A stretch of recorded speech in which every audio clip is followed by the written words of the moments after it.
अवतार मेहर बाबा की जय। अवतार मेहर बाबा की जय। अवतार मेहर बाबा की जय। Beloved God, help us all to love you more and more, and more and more, and still at more, till we become worthy of union with you. And help us all to hold fast to Baba's Daman till the very end. Avatar Meher Baba కీ జై. జై బాబా అండి. Forgetfulness గురించి చదువుకుంటున్నామండి. ఇందులో last పేరా గజలక్ష్మి గారి pending ఉందండి. అయితే దీంట్లోకి వెళ్ళే ముందు టీమ్స్లో షిరిన్ కొన్ని కామెంట్స్ పెట్టారు. అంటే బేసిక్గా పాయింట్స్ అవి ఈ ప్రాక్టికల్ మిస్టిసిజం కింద ఈ టాపిక్స్ ఎందుకు డిస్కస్ చేస్తున్నారు అంటే రెనౌన్సియేషన్ గురించి కానీ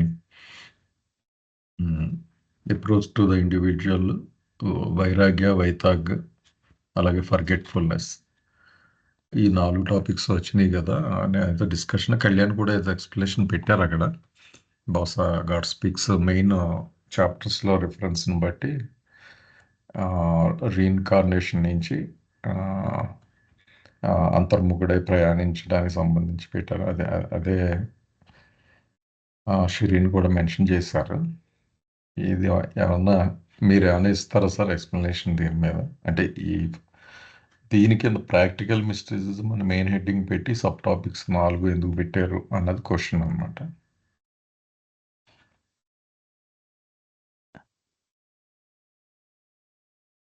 యాక్చువల్గా ప్రాక్టికల్ మిస్టిసిజం అంటే ప్రాక్టికల్ ఆస్పెక్ట్ ఆఫ్ మిస్టిసిజం కదండి. అంటే అభ్యాసించడానికి తగినటువంటి ఆచరణ యోగ్యమైనటువంటి మిస్టిసిజం అన్నట్టుగా చెప్పుకొచ్చారు బాబా ఇది కదండి. అంటే దీనిలో యాక్చువల్గా ఆత్మ యొక్క ప్రయాణం గురించి చెప్పుకొచ్చారు కదా. అది నేను అర్థం చేసుకునేదని చదివానండి, కళ్యాణ్ పెట్టింది కూడా చదివాను. ఓకే. అది రీఇన్కార్నేషన్ నుంచి ఇన్వల్యూషను అది చెప్పేటప్పుడు ఈ రెనౌన్సియేషన్ అనేటువంటిది సహజంగా రావాలి. ఫర్గెట్ఫుల్నెస్ కూడా అంటే మన ఫోకస్ అంతా కూడా గ్రాస్ నుంచి మరలిపోవాలన్నమాట. అంతే కదా. ఇప్పుడు రెనౌన్సియేషన్ అన్నా ఫర్గెట్ఫుల్నెస్ అన్నా ఇవన్నీ ఏంటంటే గ్రాస్ మీద నుంచి భగవంతుడి మీదకి మరలిపోవాలి దృష్టి. Shift of focus is important. అంతే కదా సార్. అవును సార్. ఆ షిఫ్ట్ ఆఫ్ ఫోకస్ రెనౌన్సియేషన్. అది నెక్స్ట్ ఫర్గెట్ఫుల్నెస్. అంతే కదా. రెనౌన్సియేషన్ అంటే కొంత ఎఫర్ట్ ఉంటుంది, ఫర్గెట్ఫుల్నెస్ అంటే టోటల్గా మనం బ్యాండ్ మారిపోయాం అనమాట. ఇంకా అక్కడ సిద్ధంగా ఉండేది ఇంకా. అంతే కదండి. అవునండి. సో ఆ షిఫ్ట్ ఎప్పుడైతే అయిందో అప్పుడు ఇన్వల్యూషన్లోకి ఎంటర్ అవుతాడు అనమాట. ఓకే. అంటే గ్రాస్ని మొదలు కొట్టుకోవడమే చాలా పెద్ద హర్డీల్ అండి. ఆ గ్రాస్ నుంచి వచ్చేస్తే కనుక ఈ షటిల్లో ప్రయాణము, మెంటల్లో ప్రయాణము రిలేటివ్గా చాలా తక్కువనే కదా మనకి చదువుకున్నాం గాడ్స్ ఫిక్స్లో. అవును. సో టోటల్ మానవ జన్మ ఎత్తనం 84 lakhs. 84 lakhsలో 90% గ్రాసులోనే నడిచిపోతాయి. ఓన్లీ ఆ 10%లోనే ఈ షటిల్లోను మెంటల్లోనూ నడుస్తాయని చదువుకున్నామా. అవును సార్. అంతే కదండి. అదే పెద్దది ఆ స్టెప్. కాబట్టి అది ప్రాక్టికల్ మిస్టిసిజంలో కవర్ చేశారేమో నాకు అనిపిస్తుందండి. మరి ప్రాక్టికల్ ఆస్పెక్ట్ కదా ఇదంతా. అవును. Yes sir. ఓకే. జై బాబాయ్, జై బాబాయ్. కళ్యాణ్ ఉన్నారా? మీరు ఏమైనా యాడ్ చేస్తారా?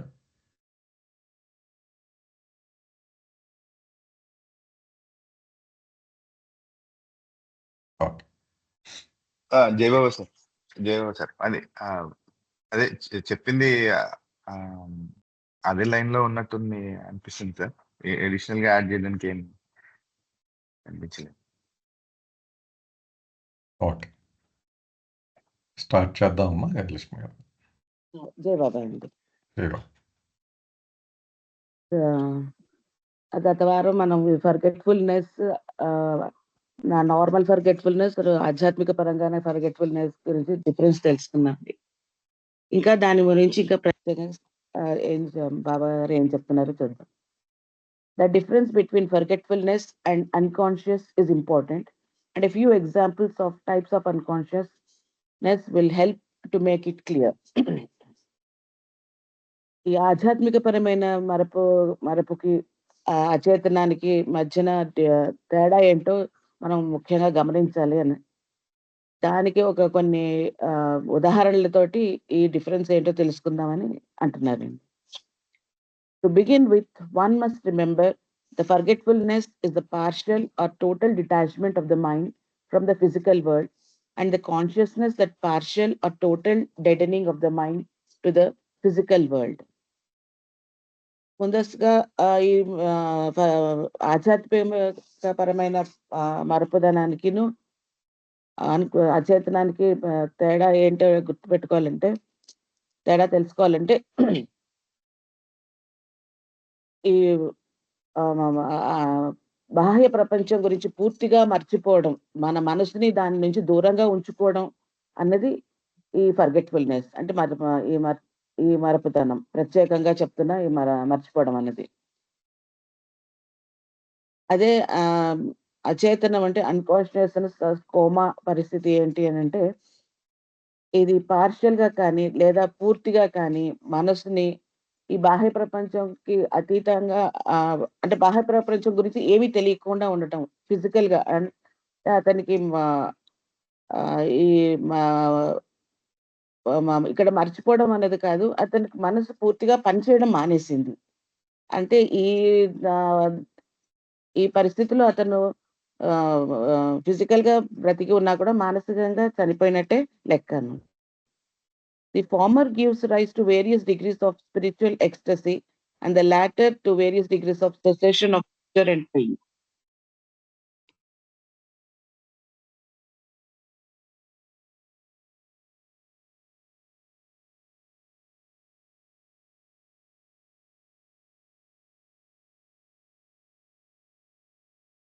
జయబాబా అమ్మ జయబాబు అండి, వినపడుతుందా సార్?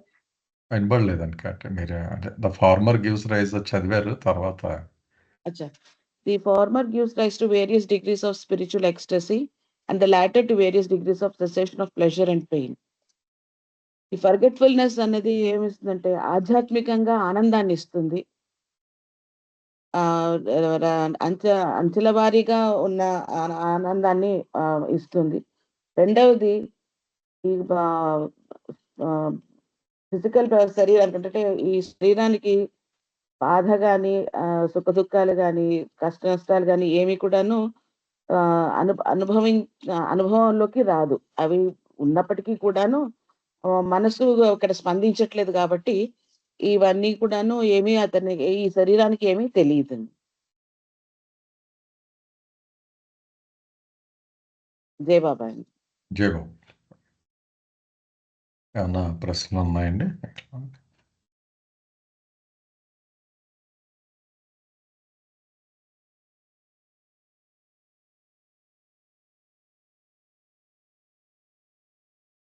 ఓకే. ఇదేంటి డెడెనింగ్ అనే వర్డ్ వాడారండి ఇది.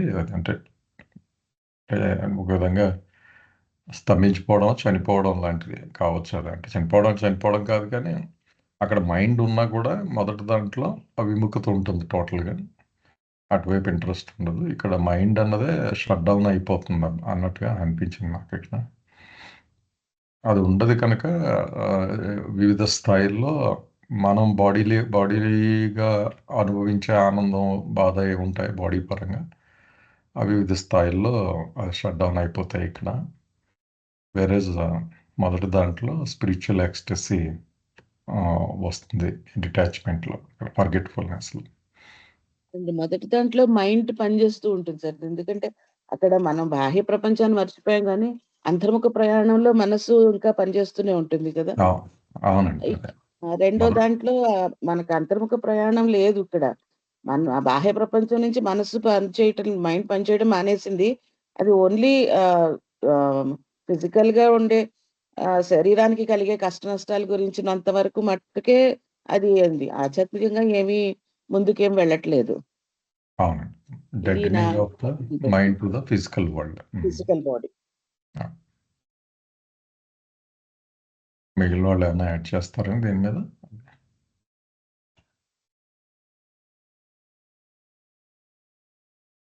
ఇక్కడ ఎలా Oh. అనిపిస్తుంది అంటే అండి, detachment of the mind from the physical world అనేది ఈ అంతర్ముఖ ప్రయాణానికి ఒక రకమైన ప్రిపరేషన్ లాగా ఉందండి.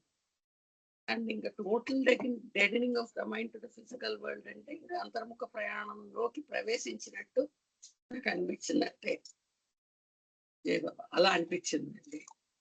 ఓకే.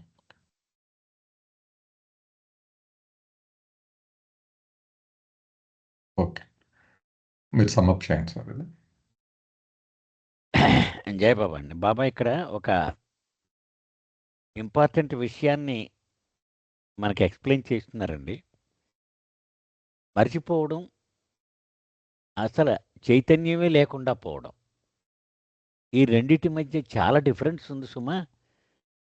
ఆ డిఫరెన్స్ చాలా ముఖ్యమైనది కూడా అది అని కొన్ని ఉదాహరణల ద్వారా అది చెప్పడానికి ప్రయత్నం చేస్తున్నారు బాబా అండి. మొదట ఏమంటున్నారంటే బాబా, అసలు ఫర్గెట్ఫుల్నెస్ అంటే ఏంటి నిర్వచనం చెప్పారు. అంటే మనసు భౌతిక విషయాల నుంచి, భౌతిక ప్రపంచం నుంచి పాక్షికంగా కానీ పూర్తిగా కానీ డిటాచ్ అయిపోవడము, అది మరపు అంటే అని చెప్తున్నారు బాబా. అంటే అది అవగాహనతో కూడి ఉంటుంది. అంటే మనసు అది ప్లగ్ ఆన్ అయ్యే ఉందన్నమాట. అది మనసు ఆన్ అయ్యే ఉంది అంటే మనసు పనిచేస్తుంది, అవగాహనతోటి ఆ ఫర్గెట్ఫుల్నెస్ ఎక్స్పీరియన్స్ చేస్తూ ఉంది. బట్ అన్కాన్షియస్నెస్ అంటే ఏంటంటే ప్లగ్ తీసేయడం, ఫుల్గా డెడ్ అయిపోద్ది అనమాట. అసలు మైండ్ ఫంక్షనే చేయట్లేదు. అది ఆ నిర్వచనం ముందు ఈ పేరాలో బాబా చెప్తూ ఉన్నారు. తర్వాత మెయిన్ డిఫరెన్స్ రెండింటికి ఏం చెప్తున్నారంటే బాబా, ఈ ఫర్గెట్ఫుల్నెస్ ఎక్స్పీరియన్స్ చేసే కొద్ది స్పిరిచువల్ ఎక్స్టసీ, అది ఆధ్యాత్మికమైన ఆనందం అనుభవంలోకి వస్తుంది. అది డిగ్రీస్ డిఫరెన్స్, 0 నుంచి 100 వరకు డిగ్రీస్ అలా నడుస్తూ ఉంటాయి. కానీ ఈ రెండో దానిలో అంటే అన్కాన్షియస్నెస్లో ఫీజు టోటల్గా ప్లగ్ తీసి పడేసాం కాబట్టి ప్లెజరు లేదు, పెయిన్ లేదు, మొత్తం డెడ్ అయిపోయింది. అది ఈ పేరాలో ఈ విషయం చెప్తున్నారండి బాబా. Yes sir. జయవాస్ ఏమన్నా ప్రశ్నలు ఉన్నాయండి దీని మీద? కింద ఎగ్జాంపుల్స్ కూడా ఇచ్చారండి, డిస్కస్ చేద్దాం. ఓకే, కళ్యాణ్ జయబాబు అండి. జై బాబా సార్. అయితే ఇక్కడ మనం ఈ ప్రీవియస్ పారాలో అంటే ఇందాక మన గజ్బెస్ చదివిన దానికన్నా ముందు పారాల్లో బేఖుదీ బేహోషి అన్నారండి. సో ఈ వర్డ్స్ చాలా యాప్ట్ అని అనిపించాయి. సో వాటి గురించి ఎగ్జాంపుల్స్ రెఫరెన్స్ చెప్తూ ఈ రాబోయే పారాగ్రాఫ్స్ లో మనం చదువుకునే పారాగ్రాఫ్స్ లో ఎగ్జాంపుల్స్ సహాయంతో బాగా ఎక్స్ప్లెయిన్ చేస్తున్నారు. అవేంటో చూద్దాం. Let us then look at one or two examples of unconsciousness. ఇది బేఖుదీ, ఇప్పుడు ఇందాక మనం చెప్తున్నట్టు అన్కాన్షియస్నెస్ కి ఏ రకమైన ఎగ్జాంపుల్స్ ఉన్నాయో చూద్దాం. In perfect health, one does not bother about the functioning of a vital organ like heart. This means that one forgets that this organ is beating ceaselessly and perfectly in the human body for the maintenance of life and health. మానవ శరీరం మామూలుగా పనిచేయాలి అంటే దానికి కొన్ని ముఖ్యమైన అవయవాలు ఉన్నాయని, అందులో హార్ట్ ఒకటి.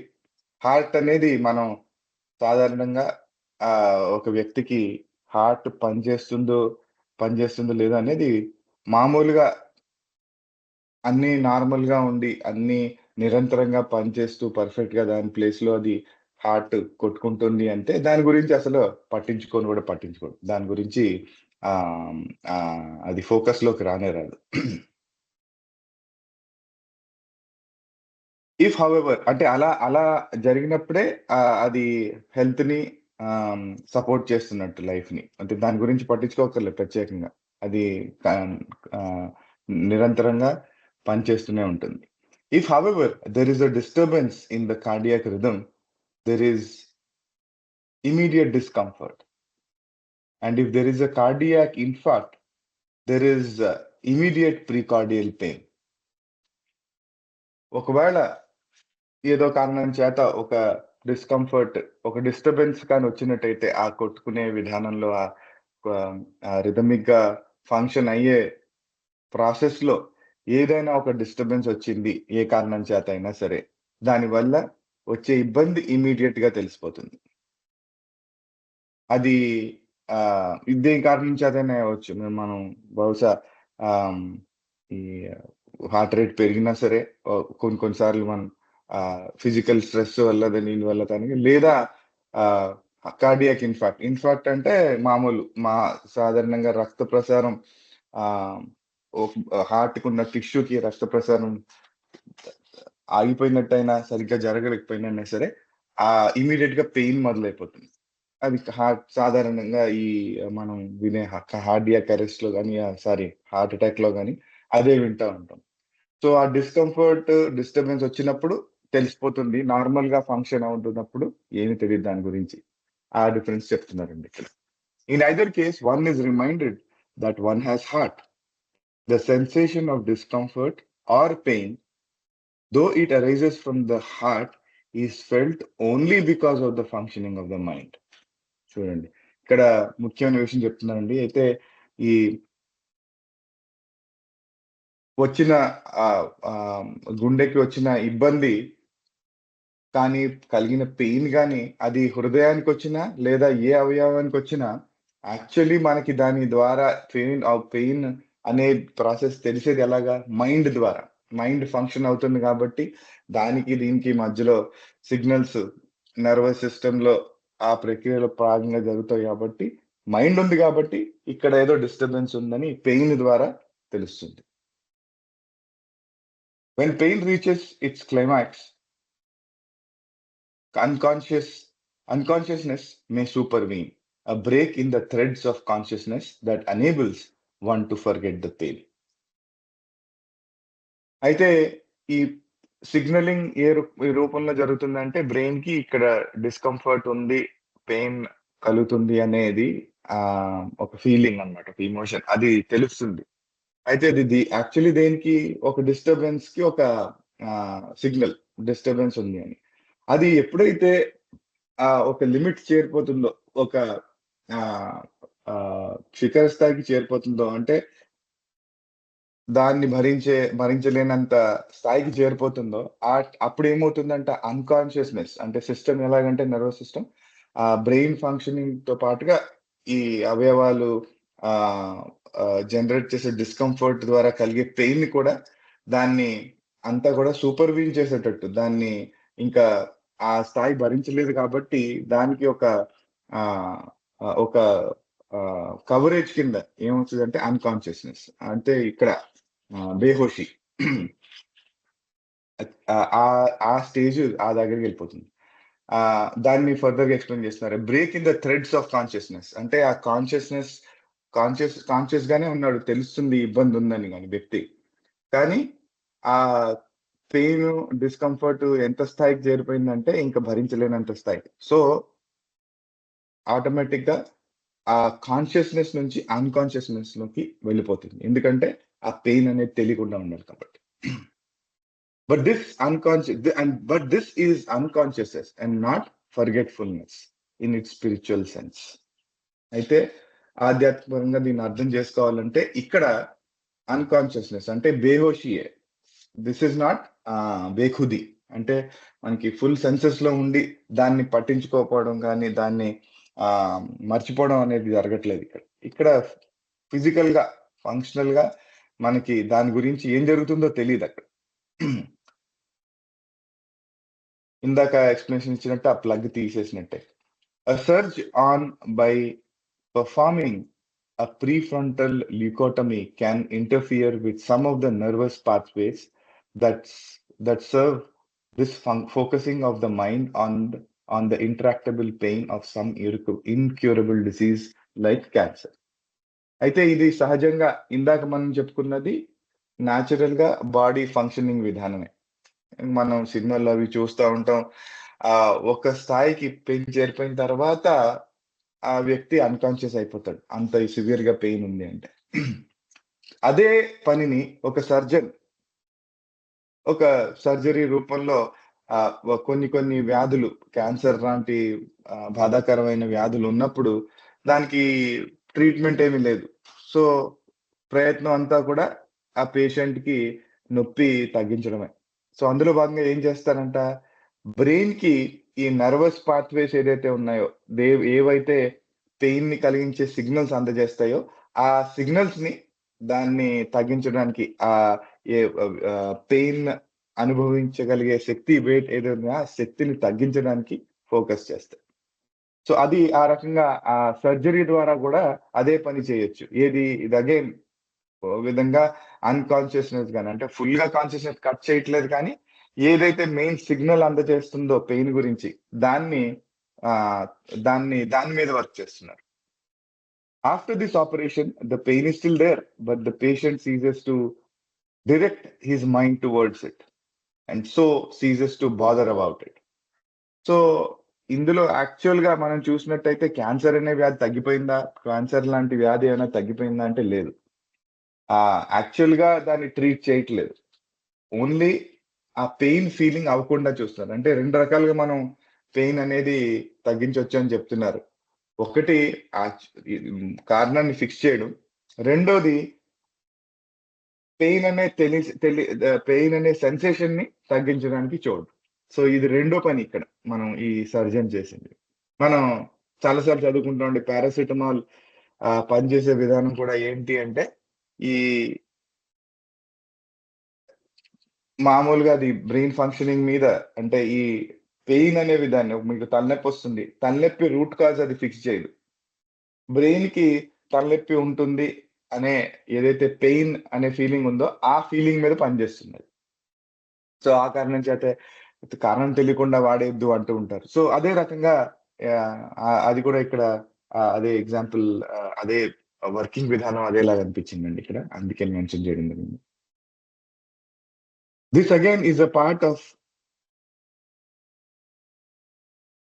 this again is a partial unconsciousness brought about by purely physical means and not true forgetfulness in its spiritual sense. ఇది కూడా ఆధ్యాత్మిక పరంగా మనం చెప్పుకోవాలి అంటే, ఇది కేవలం ఫిజికల్‌గా అన్‌కాన్షియస్‌నెస్‌ని తీసుకొని రావడమే, ఫర్గెట్‌ఫుల్‌నెస్ కాదు అని ఇక్కడ బాబా చెప్తున్నారు. Sleep is a state of unconsciousness that affords a temporary respite from the wear and tear of life. But sleep is not true forgetfulness in its spiritual sense. ఇంకొక ఇంకొక పెయిన్ నుంచి ఉపశమనం కలిగే మార్గం ఏంటి అంటే నిద్ర. మనకి ఎటువంటి ఫిజికల్, మెంటల్ పెయిన్ ఉన్నా అది ఒక రకంగా మనం నిద్రలోకి వెళ్ళినట్టయితే అది మనకు కొంచెం ఉపశమనం కనిపిస్తుంది. టెంపరరీ. మళ్ళీ మెలుకువొచ్చినప్పుడు మళ్ళీ పెయిన్ తిరిగొచ్చేస్తుంది. కానీ ఇది కూడా ఈ రకంగా మనము ఆ పెయిన్‌ని మర్చిపోవడం అనేది జరుగుతుందో అది కూడా టెంపరరీయే. అది కూడా ఈ ఇందాక చెప్పినట్టుగా ఫర్గెట్‌ఫుల్‌నెస్ కాదు. అది కూడా అన్‌కాన్షియస్ కేటగరీలోకే వస్తుంది అని ఇక్కడ బాబా చెప్తున్నారండి. ఫర్దర్‌గా ఈ 2 పారాలు మనం ఇక్కడి వరకు ఆపుదాం సార్. ఈ నెక్స్ట్ పారాగ్రాఫ్ కూడా ఇందులోనే రూపంలోనే ఉంది. ఎగ్జాంపుల్ రూపంలోనే ఉంది. ఏమైనా క్వెషన్స్ గాని, కామెంట్స్ గాని ఉంటే డిస్కస్ చేస్తాం. ఒకసారి ఆగుదామండి ఇక్కడ పెద్దది కదా. యాహ్! ఏమన్నా ఉన్నాయండి ప్రశ్నలు ఏమి?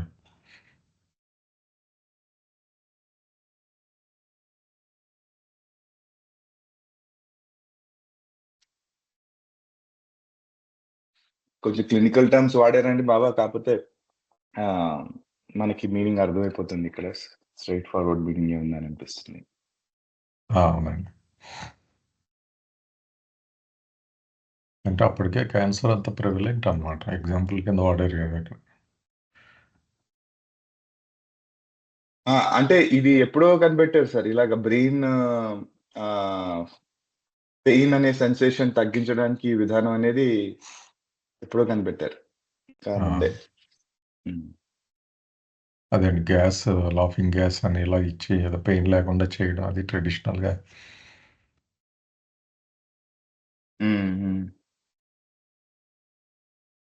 ఓకే. ఏమండి ప్రశ్న లేకపోతే డౌట్ సార్. చెప్పండి సార్. అంటే బ్రెయిన్ అన్కాన్షియస్ అయినప్పుడు మనకి పూర్తిగా ఇది ఉండదు కదండి. అంటే మరి అప్పుడు మనకి బాబా అంటే బాబా మనకి ఏ విధంగా హెల్ప్ చేస్తారు? అంటే ఆయన నామాన్ని స్మరించుకోవాలని ఒక ఆలోచన మనకున్నప్పుడు బ్రెయిన్ పూర్తిగా డెడ్ అయినప్పుడు మనకి ఆయన స్మరణ చేసే అదృష్టం మనకి అంటే ఆయన గుర్తించుకునే అదృష్టం ఎలాగ వస్తదండి?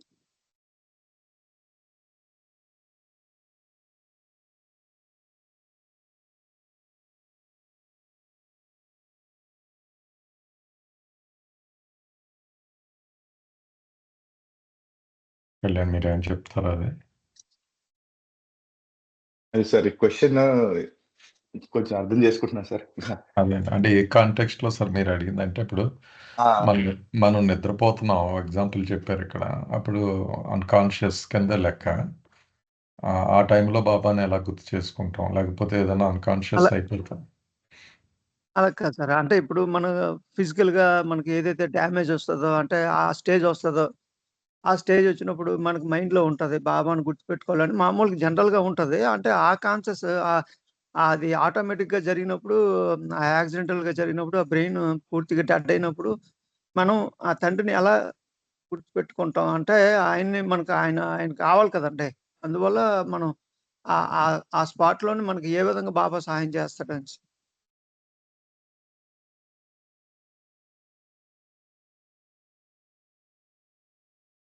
అదే మీరు అనేది లాస్ట్ మూమెంట్స్ గురించి. అదే అదే ఆఖరిని బాబాని తలుచుకోవాలి కదా, ఇలాగ అవును పరిస్థితి సార్. వస్తే ఏంటి అదే బ్రెయిన్ ఇదైతే.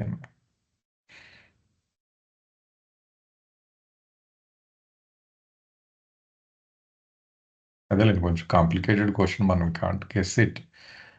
ఏమో ఆ లాస్ట్ మూమెంట్లో కొద్దిగా బ్రెయిన్ ఓపెన్ చేసి గుర్తొచ్చేలా చేయొచ్చు, ఆయన తలుచుకుంటే ఏదన్నా చేయొచ్చు కదా సార్.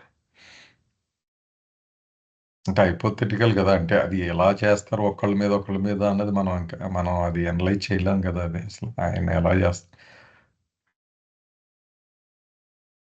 కళ్యాణ్ అంతేనా? అంతే అనిపిస్తుంది సార్. ఫైనలీ ఇట్ ఇప్పుడు విల్ బి డన్ మనం అంతే. ఇప్పుడు ఎక్స్‌ప్లనేషన్ ఇచ్చేది ఈ అన్‌కాన్షియస్‌నెస్ గురించి, ఫర్గెట్‌ఫుల్‌నెస్ గురించి ఏ విధంగా అయితే మనం ఆహ్, ఈ ఎక్స్‌టర్నల్ యాస్పెక్ట్స్‌ని ఆ డిటాచ్‌మెంట్ రూపంలోని డిటాచ్‌మెంట్ అండ్ డెడెనింగ్ గూడా అని ఎగ్జాంపుల్ గూడా చెప్పారు గదండీ! ఆ రెండిటికి మధ్యలో డిఫరెన్స్ చెప్తున్నారు. డెడెనింగ్ అంటే ఫిజికల్‌గా మనకి గ్రాస్ సెన్సెస్ లేనట్టే గదా సార్! అంటే మన కంట్రోల్ ఏమీ లేదు అందులో. సో, నిజంగా ఆయన గ్రేసే. బాబా ఆ టైంలో గుర్తు రావాలి అంటే కాన్షియస్‌గా మనకి. అన్‌కాన్షియస్‌గా ఆహ్, ఏమైనా జరగాలి అంటే మన కంట్రోల్‌లో లేని విషయం అది. అవును. అవును. జై బాబా సార్. అంటే నేను చదవలేదు. కానీ విన్నదే సార్ ఒకసారి. సార్ నా వాయిస్ వినిపిస్తుందా సార్? వినబడుతుందమ్మా. అంటే బాబాయే చెప్పారు అంటే నిరంతరము ఇప్పుడు మనం చైతన్యంతో ఉన్నటప్పుడు, కాన్షియస్‌గా ఉన్నటప్పుడు అతని తాలూకు నామస్మరణ హృదయాంతరాల నుండి ఎప్పుడూ చేస్తూ ఉంటే, ఒకవేళ మనం ఏదైనా ఒక యాక్సిడెంటల్‌గా కోమాలోకి వెళ్ళిపోతే బాబాయే చెప్పారు, నేను ఆ సమయంలో ఆ నామస్మరణ జరిగేటటువంటి ఆ పరిస్థితుల్ని నేనే కల్పిస్తాను అనేసని బాబాయే చెప్పారనేది నేనొకసారి విన్నాను సార్. చదవలేదెక్కడను. జైబాబా. అంటే జై అతను అడిగారు, ఒకవేళ కోమాలోకి వెళ్ళిపోతే మనం నామస్మరణ చేయలేకపోతే పరిస్థితి ఏంటంటే, ఆ పరిస్థితులను బాబాయే కల్పిస్తారనేసని చెప్పారనేది విన్నాను సార్. జై బాబా. జై బాబమ్మ.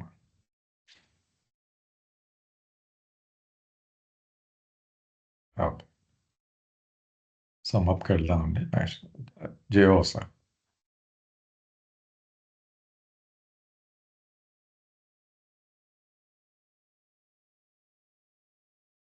జై బాబా సార్. అదే సబ్జెక్టులు కలిసిపోతున్నాయి. దాని గురించి చూస్తున్నానండి. అంటే ఆయన అడిగిన కంటెక్స్ట్ వేరు.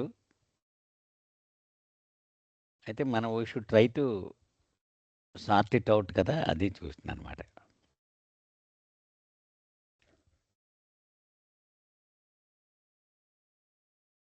ఒకసారి 'మై విష్' వినపడుతుంది కదండీ రాజుగారు? వినబడుతుంది సార్. 'మై విష్‌లో' 6వ పాయింట్‌లో బాబా ఏం చెప్తున్నారంటే అండి, even if you take my name only once every day, you will not forget to remember me in your dying moments. చూసారా? ఆ వర్డింగ్ బాబా వాడిన వర్డింగ్, ఎగ్జాక్ట్ వర్డింగ్ చదువుతున్నాను అనమాట.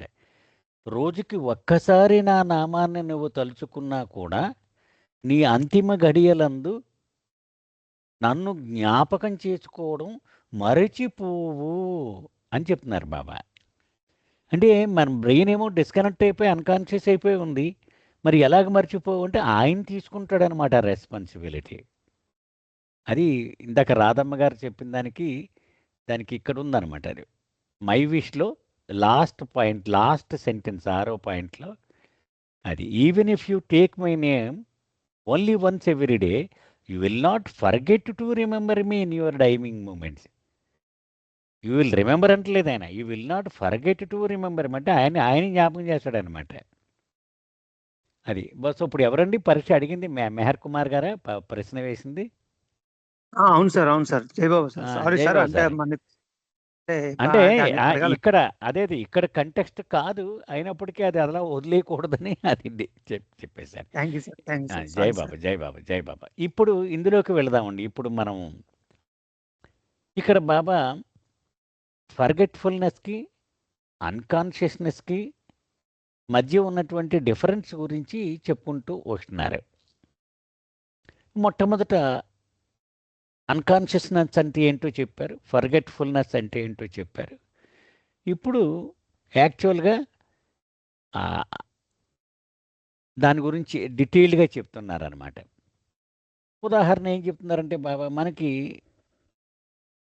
నీకు హృదయం ఉందా, గుండె అనేటువంటి ఒక అవయవం ఉందా అంటే మనమేం పట్టించుకోం అసలు. ఎప్పుడో నెలకు 2 నెలలకు ఒకసారి కూడా మనం అసలు మర్చిపోం. కానీ దానికి ఏదైనా అసౌకర్యం వచ్చిందనుకుంటే మొత్తం మన ఫోకస్ అంతా దాని మీకే వెళ్ళిపోద్ది. అక్షర జ్ఞానం లేనివాడు కూడా గుండె ఫంక్షనింగ్స్ గురించి తెలుసుకుంటాడు. చర్చలు నడుస్తూ ఉంటాయి. ప్రతివాడు బంధువు ఇలాగట అని చెప్తూ ఉంటారు. ఇవన్నీ డిస్కషన్లో నడుస్తూ ఉంటాయి ఇవన్నీ కూడా. అది ఇక్కడ బాబా చెప్తున్నా. అప్పటిదాకా యు ఆర్ నాట్ కాన్షియస్. అది సడన్గా కాన్షియస్ అయ్యామన్నమాట. మనకు ఒక గుండె ఉందని, అది ఒరిజినల్గా చాలా బాగా కొట్టుకునేదని, ఈవేళ అసౌకర్యం వల్ల సరిగ్గా కొట్టుకోవటం లేదని, దీనికోసం మనం ఇదంతా చేస్తూ ఉంటాం. అయితే ఈ మొత్తం పేరాలో నాకు అర్థమైంది ఏంటంటే అండి, బాబా చెప్పదలుచుకున్న విషయము, ఫర్గెట్ఫుల్నెస్ ఒకసారి సాధించేస్తే అది అవగాహనతో కూడి ఉంటుంది కాబట్టి అది పర్మనెంట్ బేసిస్లో ఉండేటువంటి పరిస్థితి ఉంది. కానీ అన్కాన్షియస్నెస్ అనేటువంటిది భౌతికంగా అది ఏర్పడింది, కానీ ఆ పరిస్థితి మారిపోతే మళ్ళీ మామూలే. అది ఇప్పుడు మనం పెయిన్ కిల్లర్ వేసుకుంటాం, మనకి నొప్పి వస్తుంటే కాలు వేసుకుంటే ఒక 10 గంటలు పని చేస్తాయి, 11వ గంట నుంచి మళ్ళీ మామూలే. ఎందుకని? అసలు కారణం అడ్రస్ అవ్వలేదు అక్కడ, అది పరిష్కారం అవ్వలేదు, అసలు కారణం ఉండిపోయింది. ఈ పెయిన్ కిల్లర్ ఏం చేస్తుంది? ఈ బాధ మైండ్కి తెలియకుండా చేసేస్తుంది, కాబట్టి మనకి తగ్గిపోయింది అనుకుంటాం కదా. దాని ఎఫెక్ట్ ఎంతవరకు ఉంటే అంతవరకు మనకి నొప్పి తెలియదు, కానీ దాని ఎఫెక్ట్ అయిపోగానే నొప్పి మామూలే. అది ఇక్కడ బాబా చెప్తున్నారనమాట. అలాగే పేషెంట్ దగ్గరికి పెద్ద కాలు విరిగిపోయి గిలగిల్లాడుతూ పేషెంట్ వెళ్తాడు. ముందు ఏం చేస్తాడు? సెడేషన్ ఇచ్చేస్తాడు డాక్టర్. సెడేషన్ అంటే మత్తు ఇంజెక్షన్ ఇచ్చేస్తాడు, అంటే ఈ పెయిన్ తెలియకుండా చేసేస్తాడు కదా. అదే అన్నమాట ఇక్కడ. సో ఆ పెయిన్ తెలియకుండా చేసేయడం అనేది అన్కాన్షియస్నెస్. మళ్ళీ కాన్షియస్నెస్లోకి రాగానే మళ్ళీ వచ్చేది. ఉదాహరణ బాబా నిద్ర అనేటువంటిది ఇచ్చారు. స్లీప్ అంటే ఏంటి? జీవితంలో ఎదురయ్యేటువంటి ఆటుపోట్లు తట్టుకొని అలిసిపోయిన మనస్సుకు తాత్కాలికంగా ఉపశమనం కలిగించడానికి నిద్ర అనేటువంటిది పెట్టాడు భగవంతుడు. మళ్ళీ ఆ నిద్ర నుంచి మెలకువ రాగానే మళ్ళీ బాధ. ఎవడో మనకు బాగా ఆప్తుడు, సన్నిహితుడు పోయాడనుకోండి, చాలా గిలగిలలాడుతూ ఉంటాడు. రోజంతా రోదిస్తూ ఉంటాడు. రాత్రి నిద్రలోకి వెళ్ళిపోగానే మామూలు అన్ని రోజుల్లోని ఎలా పడుకున్నాడో అలాగే పడుకుంటాడు. అంటే ఆ బాధ తాత్కాలికంగా ఫుల్ స్టాప్ పడిపోయింది. మళ్ళీ పొద్దున్న లేవగానే మళ్ళీ బాధ మామూలే. అది ఇక్కడ బాబా చెప్తున్నారన్నమాట. అంచేత నిద్ర అనేటువంటిది ఆధ్యాత్మిక కోణం నుంచి చూస్తే అది మరపు కింద క్లాసిఫై చెయ్యలేము. టెంపరరీ అన్కాన్షియస్ ఏమవుతుంది? కాన్షియస్నెస్ అన్కాన్షియస్లోకి రెస్ట్లోకి వెళ్ళిపోతుంది అనమాట నిద్రలో. అది అదండి ఇక్కడ బాబా ఇందులో చెప్పదలుచుకున్నదనమాట. సో ఇక్కడ పెద్ద డిస్కషన్లో మెడికల్ టర్మ్స్ వాడి బాబా చెప్పేది ఏంటంటే, నీ గుండెకు ప్రాబ్లం వచ్చినా కానీ అది మనసుకు తెలిసినప్పుడే ఆ పెయిన్ను ఫీల్ అవుతావు. సో మనసుకు తెలియకుండా చేసే విధానమే తాత్కాలికమైనటువంటి ఉపశమనం పెయిన్ రిలీఫ్ ఇవన్నీ. అది ఎస్ సార్. జై Baba sir. Now this is what I understand. You can continue the discussion sir.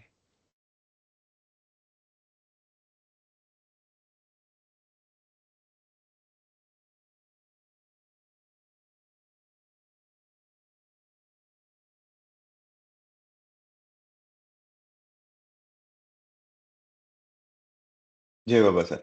Continue చేద్దాం సార్. Next paragraph. సారీ అండి, మ్యూట్లో ఉండిపోయి మాట్లాడుతున్నాను కళ్యాణ్. అంటే కళ్యాణ్, నేను అడిగేది ఏంటంటే అదే ఇంకా నెక్స్ట్ పారాలో డిస్కస్ చేశారు లేదా, just out of curiosity. With forgetfulness we can even detach with physical pain అన్నా, we can overcome that pain అలాగే అన్నా అక్కడ మీనింగ్. ఇంకా అది రాలేదు కదా డిస్కషన్. అంటే పెయిన్ అనేది ఎగ్జాంపుల్ రూపంలోనే చెప్పారండి ఇక్కడ. అయితే విత్ ఫర్గెట్ఫుల్నెస్ బాబా ముందు పారాగ్రాఫ్ లో చెప్పింది you can detach from the gross worldly things అన్న పాయింట్. ఇప్పుడు రాజుగారు మస్తు ఉన్నాడండి. Okay sir. మస్తికి అతనికి ఏమి సంబంధం లేదు, పెయిన్ ఏమి లేదు అతనికి. ఎందుకని పూర్తిగా ఫర్గెట్ఫుల్నెస్ ద్వారా అచీవ్ చేస్తాడు. అది పాసిబుల్ అనమాట, అది హైలీ పాసిబుల్. అది ఇంకా అంతే కదండి. మనం పూర్వం చదువుకుంటూ ఉంటాం, ఎంత పెయిన్ అన్నా భరించేసి ఆపరేషన్ చేయించేసుకున్నాడండి, మత్తు ఇంజక్షన్ కూడా లేకుండా అంటారు. అంటే బహుశా ఫర్గెట్ఫుల్నెస్ అచీవ్ చేసేస్తే అది సాధ్యం అవుద్దనమాట. మరి అవునండి. మస్తు అంతే కదండి. మస్తు యాక్చువల్గా మరి అతను సంబంధమే లేదు అతనికి. అయితే అది అవగాహన ద్వారా అచీవ్ చేసిన ఫర్గెట్ఫుల్నెస్ వేరు, అన్కాన్షియస్నెస్ వేరు కదా. అది మెయిన్ పాయింట్ ఇక్కడ హైలైట్ చేస్తాను. అది బాబా చెప్పారు. Yes sir. ఎవరేదో చెప్తున్నారండి. జై బాబా అండి. అది ఎగ్జాంపుల్ బాబాజాన్ గారు ఆ చీమల్ని తన పుళ్ళల మీద కూడా వేసి తినండి అని చెప్పేవారు అని చదివాను సార్. అది కూడా అంటే ఆవిడకి ఆ పెయిన్ అనేది తెలియదు, అదే మర్చిపోయారు పూర్తిగా. మైండ్ ని డిటాచ్ చేసుకున్నారు. ఇది మంచి ఎగ్జాంపుల్ అని అనిపించిందండి. జై బాబా. ఓకే, కంటిన్యూ చేద్దామండి. కళ్యాణ్ కంటిన్యూ చేయండి. Okay sir. నెక్స్ట్ పారాగ్రాఫ్ అండి. The whole philosophy of happiness and unhappiness therefore hinges on the question of forgetfulness of some kind or another and of remembrance of some kind or another. అయితే ఈ మనం happiness unhappiness, సుఖం దుఃఖం, దీని గురించి దాని వెనకాల ఉన్న ఫిలాసఫీ చెప్తున్నారు. ఇదంతా కూడా మనం రెండు విషయాలకి లింక్ చేయొచ్చు. బేఖుది ఫర్గెట్ఫుల్నెస్ అండ్ రిమెంబరెన్స్. అంటే ఒక విషయం లేదా వస్తువు గురించి దాని గురించి గుర్తుపెట్టుకోవడం లేదా దాన్ని మర్చిపోవడం. ఈ రెండు విధానంలో, ఈ రెండు ప్రక్రియల ద్వారా మనం హ్యాపీనెస్ అన్హ్యాపీనెస్ గురించి మైండ్ హ్యాపీ ఫీల్ అవుతుందా, మనం హ్యాపీ ఫీల్ అవుతున్నావా, అన్‌హ్యాపీ ఫీల్ అవుతున్నావా అనేది డిసైడ్ చేయొచ్చు అని చెప్తున్నారు. ఒక సరే వెరీ సింపుల్.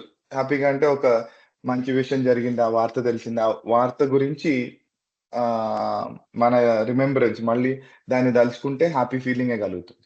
అదే ఒక బాధాకరమైన విషయం జరిగింది. అది మళ్ళీ మళ్ళీ తలుచుకునేసరికి అది కనిపిస్తుంది. దాని దాని దాన్ని గుర్తుపెట్టుకోవడం ద్వారా బాధ మరి ఇంకొంచెం ఎక్కువవుతుంది. సో, అదే ప్రక్రియలో ఇక్కడ ఫర్గెట్‌ఫుల్‌నెస్, రిమెంబరెన్స్ ఈ రెండిటి ద్వారా హ్యాపీనెస్ ఈ రెండిటికి హ్యాపీనెస్‌కి, అన్‌హ్యాపీనెస్‌కి లింక్ చెప్తున్నారు బాబు. Remembrance is an attachment of the mind to a particular idea, person, thing or place and forgetfulness is its opposite. మనం చెప్పుకున్నట్టుగానే. రిమెంబరెన్స్ అంటే ఒక వ్యక్తి గురించి మైండ్‌కి ఒక వ్యక్తి గురించి గాని, ఒక విషయం గురించి గాని, ఒక వస్తువు గురించి గాని, ఒక ప్రదేశం గురించి కానీ, దాని గురించి ఒక ఆహ్, ఆహ్, ఒక జ్ఞాపకం దాని గురించి మనం అనుకునేది. ఫర్గెట్‌ఫుల్‌నెస్ అంటే దానికి కంప్లీట్‌గా ఆపోజిట్. దాని గురించి మర్చిపోవడం, కంప్లీట్‌గా విస్మరించడం దాని గురించి. Once it is understood that remembrance causes pain, it follows that only cure is some kind of forgetfulness. And this forgetfulness may be either positive or negative. అయితే మనం బాధ కలిగించేది ఏదైనా ఒక విషయం రిమెంబరెన్స్ కారణంగా అయితే ఆ రిమెంబరెన్స్ కారణంగా మనకి బాధ కలుగుతుంది అని మనకు అర్థమైతే దాని క్యూర్ ఏంటి? ఇప్పుడే చెప్పుకున్నాం. బాబా ప్రీవియస్ లైన్‌లో చెప్పారు. ఫర్గెట్‌ఫుల్‌నెస్‌కి ఆపోజిట్ రిమెంబరెన్స్‌కి ఆపోజిట్ ఫర్గెట్‌ఫుల్‌నెస్. సో, ఒకవేళ ఫర్గెట్‌ఫుల్‌నెస్ మనం ప్రాక్టీస్ చేసినట్టయితే ఆ బాధను కూడా దాన్ని కూడా మనం తగ్గించుకోవచ్చు. అండ్ ఈ ఫర్గెట్‌ఫుల్‌నెస్‌కి 2 రకాలు. ఒకటి పాజిటివ్, ఒకటి నెగెటివ్. అదేంటో చెప్తున్నారండి ఫర్దర్‌గా. The positive forgetfulness is one in which the mind is aware of external stimuli but refuses to react to them. Positive forgetfulness అంటే మనం ఏ రకమైన ఇంటర్వెన్షన్ కాకుండా మైండ్ ఫుల్‌గా అవేర్‌గా ఉంది. ఏంటి ఈ బాధ ఒకటి కలిగింది, ఇలాంటి విషయం ఒకటి జరిగింది అని ఆ మెమరీ ఉంది. కానీ రిఫ్యూజెస్ టు రియాక్ట్ దానికి మనం రియాక్ట్ అవ్వట్లేదు. The negative forgetfulness is either mere unconsciousness, a stopping of the mind as in sound sleep, or an acceleration of it as in madness, which has been defined in a way of avoiding the memory of suffering.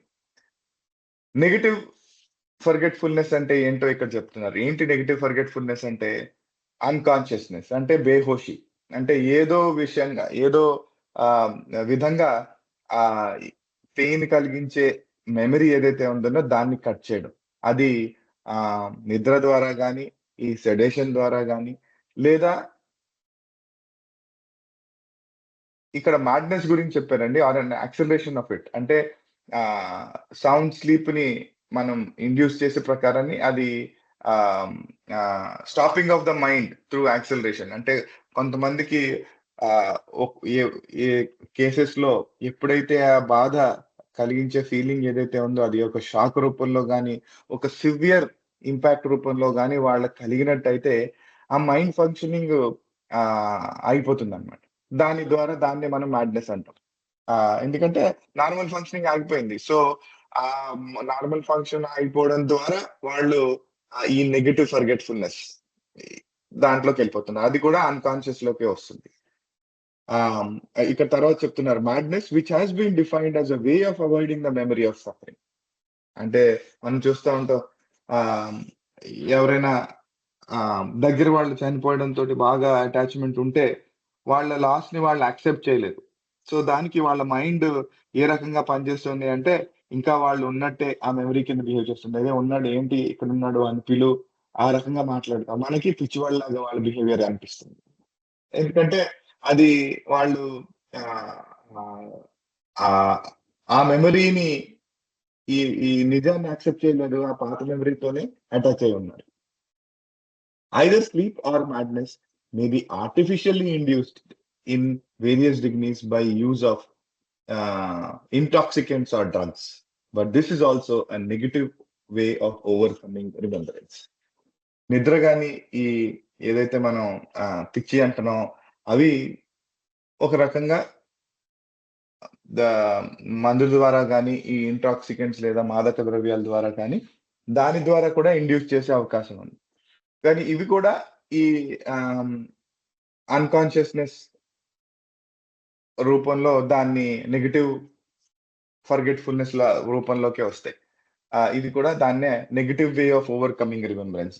దీని ద్వారా కానీ ఈ నిద్ర sedition ఇచ్చి లేదా ఇంకో రకంగా దాన్ని ఫీలింగ్ తగ్గించడం అనేది మనం ఇంటర్వ్యూన్ అయి మెడికల్ గా చేయడం కానీ ఇలాంటివి చేసిన ఆ యొక్క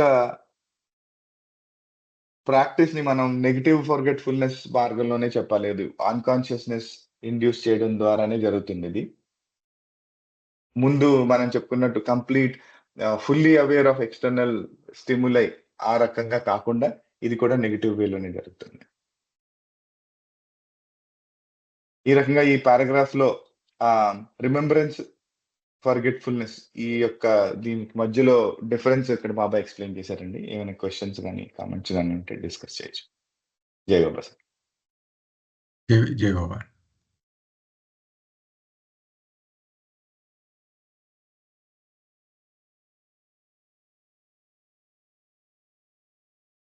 జై బాబా అండి. ఇప్పుడు ఎవరైనా మన సమాధి స్టేట్కి వెళ్తారు కదా, అంటే యోగులు కానీ మామూలు సాధకుడు సమాధికి వెళ్తున్నప్పుడు అది మైండ్ స్టాప్ అయినప్పుడు అవుతుంది కదా, అది అన్కాన్షియస్ కింద వస్తుందా ఫర్గెట్ఫుల్నెస్ కింద వస్తుందండి?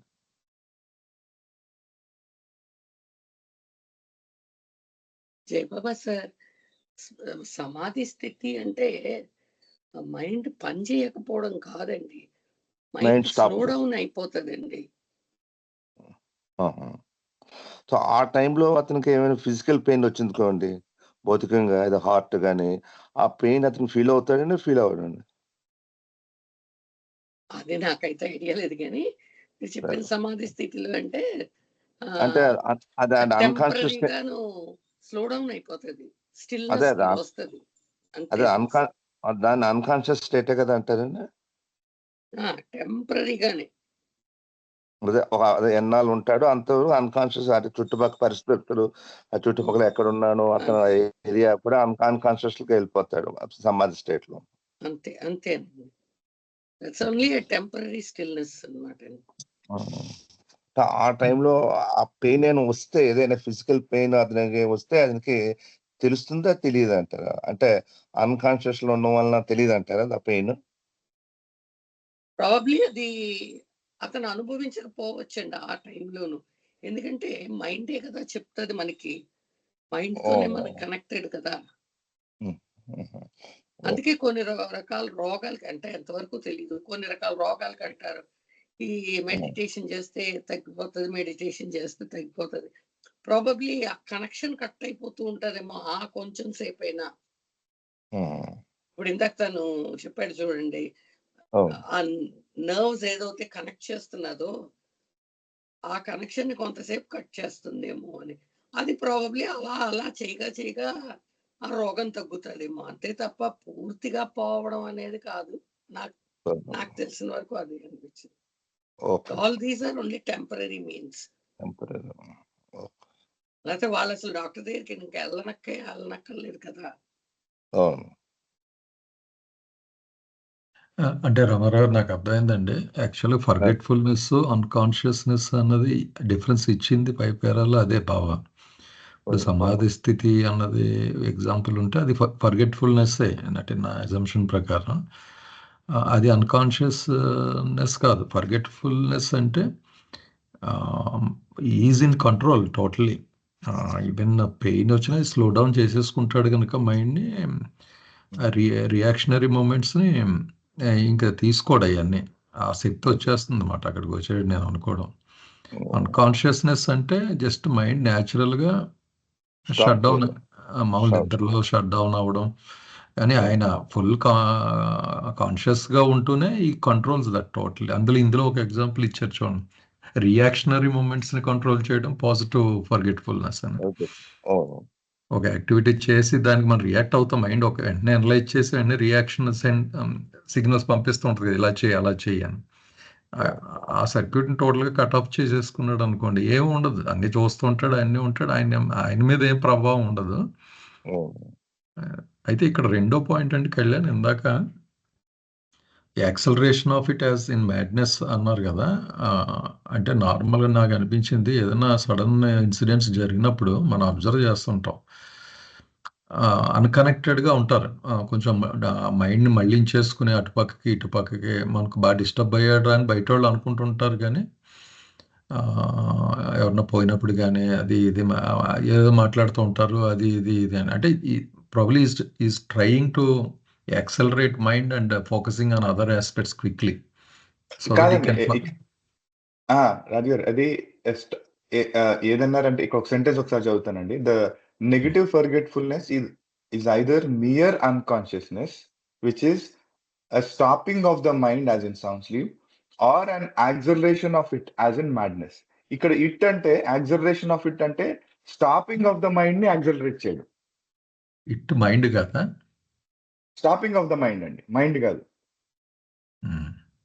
బేసికలీ మనకి అన్కాన్షియస్ ని రావాలంటే we have to stop functioning of the mind normally. Normal functioning of the mind ఆపేస్తే అది కదా, దాన్ని యాక్సలరేట్ చేస్తే మ్యాడ్నెస్ అంటున్నారు. నేను ఎలా తీసుకున్నానంటే a stopping of the mind in the sound sleep or an accelerating of it, అంటే మళ్ళీ మైండే తీసుకున్నాను ఇట్ అన్నది. అది మైండ్ని మ్యాడ్నెస్ లో ఏమంటారు, మైండ్ యాక్సలరేషన్ కదా, అది స్పీడ్గా పనిచేస్తాం.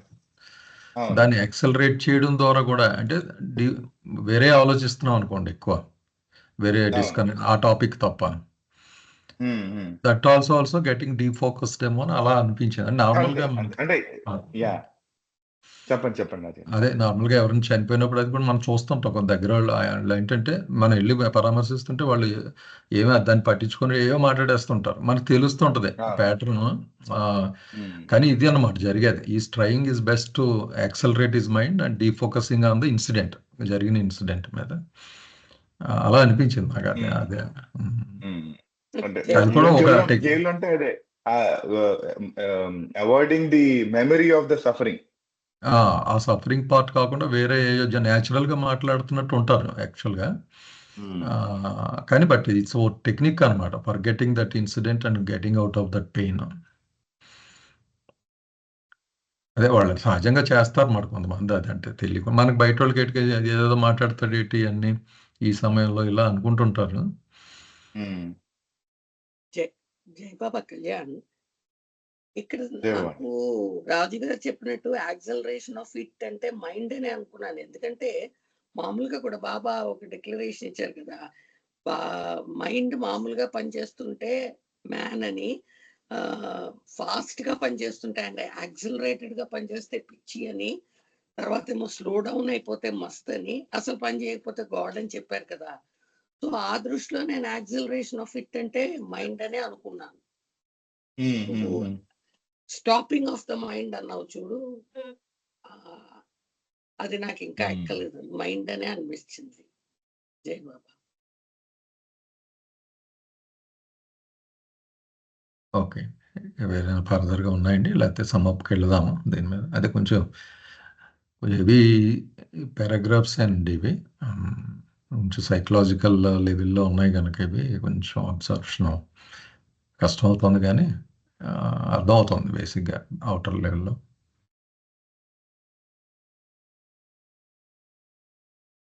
సార్ మీరు సమ్అప్ చేయండి సార్, ఏమన్నా ఉంటే డిస్కస్ చేద్దాం మళ్ళీ. జై బాబా సార్, ఈ పేరాలో బాబా చెప్పడానికి ట్రై చేసేది ఏంటంటే అండి, అసలు హ్యాపీనెస్ అన్హ్యాపీనెస్, ఆనందము దుఃఖము, ఈ రెండు దేని మీద ఆధారపడి ఉంటాయంటే ఏదో ఒక రకమైనటువంటి మరపు మీద, ఏదో ఒక రకమైనటువంటి జ్ఞాపకం మీద ఆధారపడి ఉంటాయి. అంటే ఉదాహరణకి రిమెంబరెన్స్ అంటే కూడా డిఫైన్ చేశారు బాబా. జ్ఞాపకం ఉంచుకోవడం అంటే ఒక వ్యక్తి మీద అనుబంధం పెంచుకోవడం, ఒక విషయం మీద అనుబంధం పెంచుకోవడము, లేకపోతే ఒక ప్రదేశం మీద అనుబంధం పెంచుకోవడం. ఫర్గెట్ఫుల్నెస్ అంటే ఆ అనుబంధాన్ని డిఫైన్ చేశారు ఇక్కడ బాబా. ఇంకేముంటున్నారు బాబా, ఒక విషయాన్ని జ్ఞాపకం ఉంచుకుంటూ ఉంటే అది నష్టపోగానే దాని గురించి దుఃఖం వచ్చేస్తుంది మనకి కదా. అయితే ఆ వస్తువు నుంచి మనం ఆ అనురక్తిని తెంచుకుంటూ పోతే అది పోయినా మనం రెస్పాండ్ అవ్వం కదా. ఇంకా బాబా ఏమంటున్నారు ఇక్కడ చూడండి, ఇక్కడ చెప్తున్నారు ఇక్కడ పాజిటివ్ ఇట్ ఫాలోస్ దట్. వాడు ఏం చేస్తాడట, అన్ని విషయాలు తెలుస్తూ ఉంటాయి అంటే దుఃఖాన్ని ప్రేరేపించేటువంటి పరిస్థితులన్నీ కూడా పూర్తిగా అవగాహన ఉంది వాడికి. మామూలు మానవుడైతే గనక అంటే వాటిని రిమెంబరెన్స్ ఉంచుకుంటే గనక, వాటితో అనుబంధాన్ని కొనసాగిస్తే గనక వాడు దుఃఖం పాలవుతాడు. కానీ విషయం తెలిసినప్పటికీ దానికి ప్రతిస్పందించడానికి తను సిద్ధంగా లేడు. అతను దుఃఖాన్ని బారిన పడడు కదా. అది ఎలాగ హ్యాపీనెస్ అన్‌హ్యాపీనెస్ దీని మీద డిపెండ్ అయి ఉంటాయి అన్నది బాబా ఎక్స్ప్లెయిన్ చేసినారు ఈ పేరాలో కదా. సో అవగాహన ద్వారా ఆ దుఃఖం అనేటువంటి పరిస్థితికి రెస్పాండ్ అవ్వనటువంటి పరిస్థితిని నేను సంపాదించుకోగలిగితే నేను దుఃఖంలోకి జారిపోను నేను కదా. అంచేత మానవుడు ఎప్పుడూ కూడా దాన్ని మర్చిపోవడానికి ప్రయత్నం చేస్తూ ఉంటాడు. ఆ మర్చిపోవడం అనేది పాజిటివ్, నెగటివ్ అది బాబా చెప్తున్నారు. పాజిటివ్ అంటే అవగాహన ద్వారా గనక దాన్ని పక్కన పెట్టేస్తే అది పాజిటివ్. అలా కాకుండా కృత్రిమంగా దాన్ని ఎలాగోలాగా మర్చిపోవడానికి ప్రయత్నం చేయడం అనేటువంటిది ఇగో డాక్టర్లు పెయిన్ కిల్లర్స్ ఇవ్వడం ద్వారా, లేకపోతే నిషాకు అలవాటు పడిపోయి దాన్ని మర్చిపోవడానికి ప్రయత్నం చేయడం ద్వారా, లేకపోతే మనస్సుని టెంపరీగా అన్కాన్షియస్ చేయడం అంటే ఇవన్నీ మత్తులు, ఇంజెక్షన్లు, ఈ సారాయి ఇవన్నీ అవే చేస్తున్నారు. నిద్ర కూడా కదా. ఇంకా బాబా ఏం చెప్తున్నారు, ఈ మ్యాడ్నెస్ గురించి కూడా డిస్కస్ చేశారు.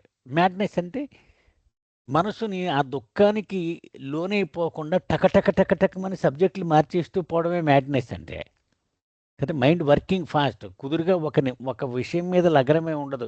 ఈ నిమిషం ఈ సబ్జెక్ట్ అంటాడు, మళ్ళీ ఇంకోటి ఇలా గెంతుతూ ఉంటాడు. యాక్చువల్గా బాబా డిఫైన్ చేసింది madness is recourse to run away from the consequences of suffering. ఆ సఫరింగ్ నుంచి తప్పించుకోవడానికి చేసేటువంటి పిరికివాడు చేసే ప్రయత్నమే మ్యాడ్నెస్ అని అన్నారు బాబా. సో ఆ మ్యాడ్నెస్ కూడా ఏంటంటే ఈ కాన్సిక్వెన్సెస్ నుంచి తప్పించుకోవడానికి చేసే ప్రయత్నం. ఇవన్నీ అంటే స్లీపు, అలాగే మెడికల్ ఇంటర్వెన్షను, లేకపోతే నార్కటిక్స్, మ్యాడ్నెస్ ఇవన్నీ ఆర్టిఫిషియల్గా ఆ ఫర్గెట్ చేయడానికి, ఆ రిమెంబరెన్స్ నుంచి బయటపడడానికి చేసే ప్రయత్నము. కానీ పాజిటివ్ ఫర్గెట్ఫుల్నెస్ అంటే ఏంటంటే ఆ స్టిమ్యులైని తట్టుకొని, అంటే ఆ పరిస్థితి అంతా మైండ్ పనిచేస్తూనే ఉంది, ఆ కష్టం దుఃఖం అన్నీ చూస్తూనే దానికి రెస్పాండ్ అవ్వకుండా ఉండడము. ఇది సార్ నాకు అర్థమైంది. Now you can discuss. Chaos. జై బాబా సార్. అయితే ఇప్పుడు మీరు చెప్పిన దాని ప్రకారం ఈ మ్యాడ్నెస్ అనేది ఎవడికి ఆడు క్రియేట్ చేసుకోగలదంటారా, అది ఏదైనా ఇల్నెస్ వల్ల వచ్చిందంటారా? అది వాడికి స్టెబిలిటీ, ఆ మెంటల్ స్ట్రెంగ్త్ లేకపోవడం నుంచే మ్యాడ్నెస్ వస్తుందండి. అంతే కదండి. అంతే, వాడు పుట్టించుకోవడం కాదండి, వాడికి మెంటల్లీ వీక్ అనమాట. So he become susceptible to madness. కానీ ఒక రకంగా నిజంగానే మనం కూడా అదే చెయ్యొచ్చేమో అనిపిస్తుంది కదండి. ఒక డిఫికల్ట్ సిచ్యువేషన్ వచ్చేసినప్పుడు మన మైండ్ని మనం దాని వైపు నుంచి డైవర్ట్ చేసేసుకోవడం అంటే కూడా ఒక రకంగా అలాగేదండి. అదే కాదు sir, make me your constant companion అని బాబా చెప్పింది యూనివర్సల్ ప్రిస్క్రిప్షన్ అండి. అన్ని జబ్బులకి రోగాలకి అది పరిష్కారం కదా. ఆయన్ని కాన్స్టెంట్ కంపానియన్ చేసేసుకున్నా ఉంటే అన్నీ పోయినాయి కదా. ఫర్గెట్ఫుల్నెస్ న్యాచురల్గా వచ్చేస్తుంది మనకి. మన ఫోకస్ వీటి మీదకి వెళ్ళదు అది కదా. బాబా ఏమంటారంటే you love everything, you love your food, you go partying and all that, but above all you love మీ. అన్నిటికంటే ఎక్కువ ఆయన మీద ప్రేమ ఉంటే ఆటోమేటిక్గా వీటి మీద నుంచి ఒక రకమైన ఫర్గెట్ఫుల్నెస్ వచ్చేస్తా అనమాట మనకి. సో రిమెంబరెన్స్లో డైనమిక్ మోడ్లో ఆయనే ఉంటాడు ఎప్పుడు. జై బాబా. అదే పద్మన్ గారు అడిగిన దానికి బాబుజీ చెప్పేవారు కదండి, మాకు ఎనస్థీషియా ఇవ్వకుండా సర్జరీ చేశాడు, యు ఆర్ గిఫ్టెడ్. మీకు ఇచ్చిన బహుమానం ఏంటంటే ఎనస్థీషియా ఇచ్చి సర్జరీ చేస్తాడు. So remember him, remember him, remember. అంటే గ్రేటెస్ట్ మత్తు మందు అనమాట బాబా నామం, భగవంతుడి నామం బేసికల్లీ. ఇంకా అంతకన్నా గొప్ప మత్తు మందు ఈ ప్రపంచంలో ఏది లేదు. అది తీసుకుంటే న్యాచురల్గా ఈ ఫర్గెట్ఫుల్నెస్ బహుశా ఇండ్యూస్ అయిపోతుంది. బాలనాటు చెప్తాడండి, అదే the world has yet to come out with a pain balm which is more powerful than your name అని.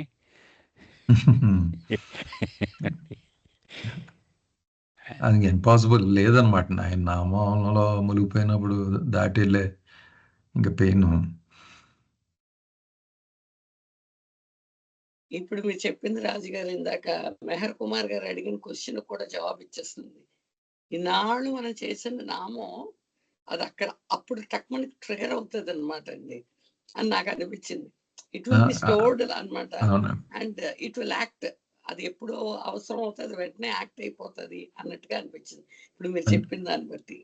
అంటే ఇక్కడ యాప్టోగా చెప్పలేను కానీ మెహ్రా గారిది ఆఖరి మూమెంట్స్ చూస్తే ఆవిడ కోమాలోకి అంటే వెళ్ళిపోతారు, కానీ ఆ లాస్ట్ మినిట్లో she opens her ice money explain చేస్తారు. అది ఫోటో తీసుకొచ్చి ఇదిగో మెహ్రా బాబా, ఇదిగో ఆవిడకి ఇష్టమైన ఫోటో ఉంటుంది బెడ్రూమ్లో, ఇదిగో బాబా అంటే ఒక క్షణం అలా కళ్ళు తెరిచి మళ్ళీ ఇలా రెప్పలు పడిపోతాయి. హ్యాపీగా ఆవిడ కళ్ళు మూసేసినట్టు చెప్తారు మణి. అంటే ఇట్స్ పాసిబుల్, ఆయన తలుచుకుంటే ఎంత కోమాలోకి వెళ్ళిపోయినా everything is in his hands కదండి ఆ మూమెంట్లో. You can just get it done. అంటే మనం ఎక్కువ ఆలోచించి అది పవర్ ఆఫ్ రిమెంబరెన్స్. అదండి పవర్ ఆఫ్ రిమెంబరెన్స్. మీకు విష్ణు మాస్టర్ చనిపోయాడండి. Okay sir. హార్ట్ అటాక్ తోటి చనిపోతే బాడీ అలా ఉంది. బాబా వచ్చారు లోపల నుంచి. వస్తే పక్కన బహుశా మణి అనుకుంటాను ఆవిడ అందనమాట, విష్ణు బాబా వచ్చారని. బాబా కార్ దిగిలో వస్తున్నారు. ఆ dead body after some hours eyes open చేసి అలా బాబా కేసు చూసి మళ్ళీ క్లోజ్ చేసిందట.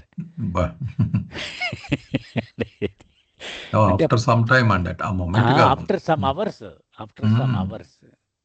అంటే that is the power of remembrance. అక్కడ బాబా చెప్పేది ఏంటంటే ఫర్గెట్ఫుల్నెస్, రిమెంబరెన్స్ రెండు మాటలతోటి ఇక్కడ ఆడుతున్నారు. ఇక్కడ Baba is playing with those two words. అదే ఈ పేరాలో కూడా ఫస్ట్ స్టేట్మెంట్ అండి actual remembrance, forgetfulness he linked with happiness and unhappiness. అప్పుడు మన చెడ్డ సంఘటనలు తలుచుకుంటే అన్హ్యాపీనెస్ వస్తుంది, ఫర్గెట్ అయితే హ్యాపీనెస్ వస్తుంది. అలాగే మంచి సంఘటనలు తలుచుకుంటే హ్యాపీనెస్ వస్తుంది.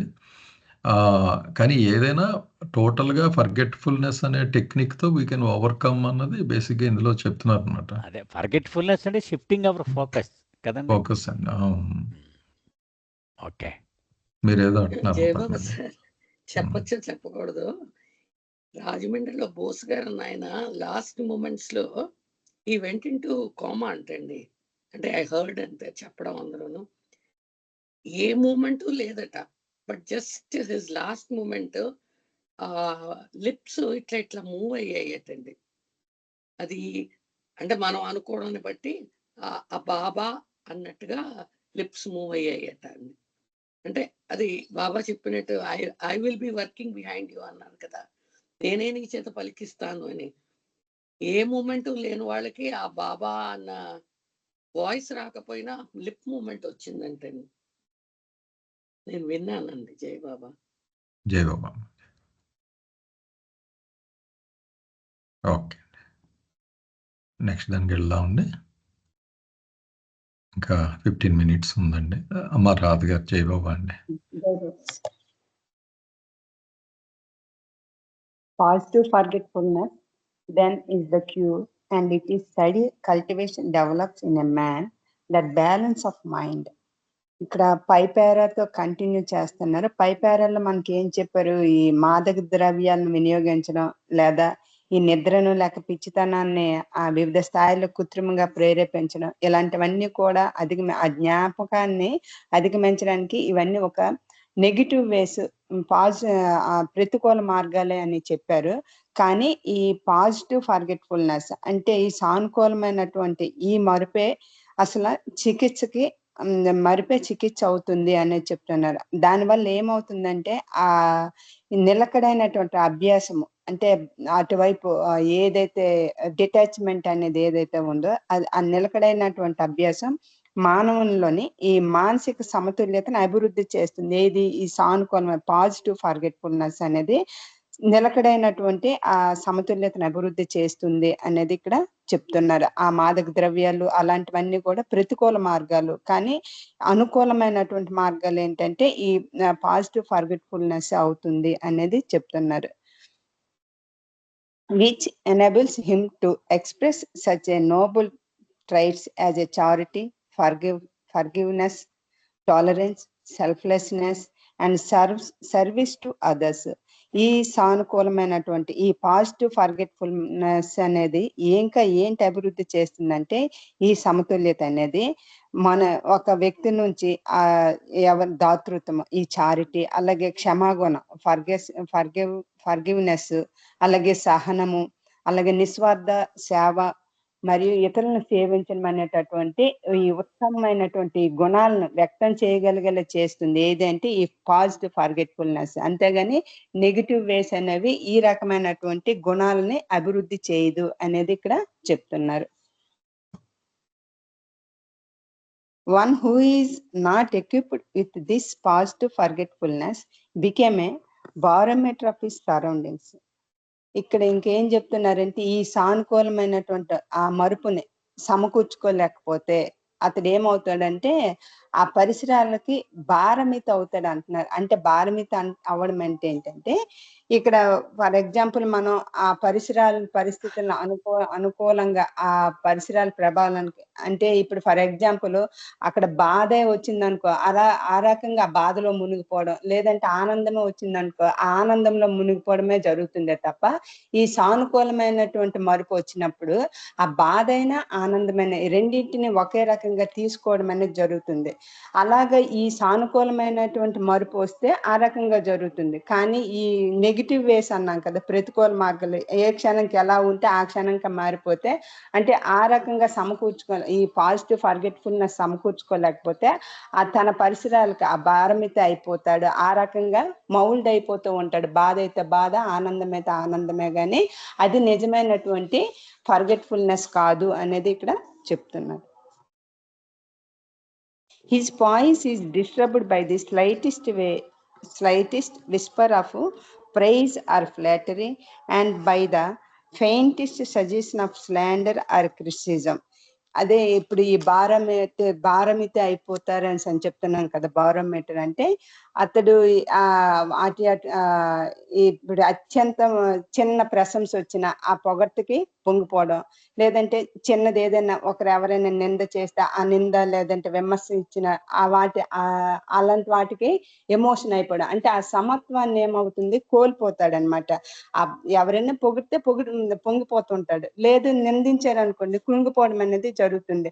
ఎప్పుడు ఆ సానుకూలమైనటువంటి ఆ మరుపు ఎప్పుడైతే లేదో ఈ రకమైనటువంటి పరిస్థితులకి లొంగిపోవడం అనేది జరుగుతుంది అనేది ఇక్కడ బాబు చెప్తున్నారు. అంటే ఆ స్లైటెస్ట్ విస్పర్ ఏది వచ్చినా ప్రైజ్ అయినా అవ్వచ్చు, లేదంటే మనకి ఫెయింటెస్ట్ సజెషన్ ఏదైనా స్లాండర్ ఇచ్చినా లేదా క్రిటిసిజం చేసినా ఇలాంటి వాటికి కృంగిపోవడం అనేది జరుగుతుంది. His mind is like A slander reed swayed by the lightest breeze of emotion. Such a man is a perceptually at war with himself and has known no peace. ఇక్కడ ఏం చెప్తున్నారంటే ఆ రకమైనటువంటి మరుపు పాజిటివ్ ఫర్గెట్ఫుల్నెస్ కానీ లేకపోయినట్లయితే అతని mind ఎలా అవుతుందంటే ఒక చిన్న గడ్డి చూడండి, ఆ గడ్డి ఒక చిన్న గాలి వేసినా అటు ఇటు ఎలాగైతే ఊగిసలాడిపోతుందో అతని మనసు కూడా ఆ ఎమోషన్లకి చిన్న పరిస్థితి ఎలాంటిది వచ్చినప్పుడు కూడా అది పాజిటివ్ అదే పొగడ్త అవ్వచ్చు, నింద అవ్వచ్చు. ఈ రెండింటికి కూడా ఆ రకమైనటువంటి ఊగిసలాట అనేది రావడం జరుగుతుంది. అలాంటి వ్యక్తికి అసలు శాంతి అంటే ఏమిటో కూడా నిజంగా తెలియదు అనేది చెప్తున్నారు. అలాగే ఇతను ఏం చేస్తాడు, నిరంతరము అటువంటి వాటికి ఆ బాధ వచ్చినప్పుడు అతను ఒక యుద్ధం చేస్తూ ఉంటాడంట. అందుకు అతనికి శాంతి అంటే ఏమిటో తెలియదు అనేది ఈ పేరాలో చెప్తున్నారు. అంటే ఈ దేనికైనప్పటికి కూడాను ఇక్కడ చికిత్స అనేది ఈ రకరకాల మత్తు పదార్థాలు వాడటం వీటి ద్వారా అయితే చికిత్స కాదు. పాజిటివ్ ఫర్గెట్ఫుల్నెస్ ఉంటేనే అతనిలో ఆ సమత్వం అనేది అభివృద్ధి చేస్తుంది అనేది ఈ పేరాలో చెప్తున్నారు సార్. జై బాబు. జై బాబు. సార్ నెక్స్ట్ కంటిన్యూ చేయమంటారా? ఇక్కడ కాకుండా ఒకసారి వెళ్దాం ఇక్కడ. ఓకే. ఏమన్నా ప్రశ్నలు ఉన్నాయండి దీని మీద?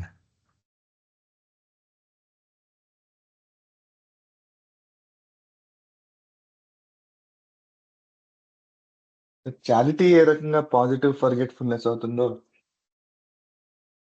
లేకపోతే పాజిటివ్ ఫర్గెట్ఫుల్నెస్ ఒక ట్రైట్ అవుతుందో అది డిస్కస్ చేస్తే బాగుంటుంది సార్. అంత అదే ఇది కొంచెం ఇంట్రెస్టింగ్ పాయింటే మీరు అన్నట్టు ఫస్ట్ది. అంటే ఒక విధంగా పాజిటివ్ ఫర్గెట్నెస్ అలవర్చుకుంటే ఇట్ డెవలప్స్